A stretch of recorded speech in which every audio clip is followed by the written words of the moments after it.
making one of those LED mirrors that I make. Enjoy the ride. Gotta pop off this guy without breaking it.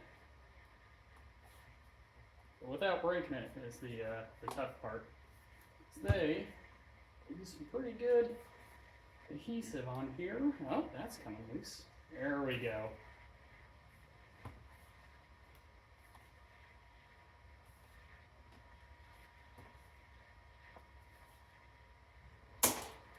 Oh, you craphead. We did not just break the mirror. Good thing is, I have a backup. Yep. Just break this the rest of the way, I guess. And then we got a glass bucket around here somewhere.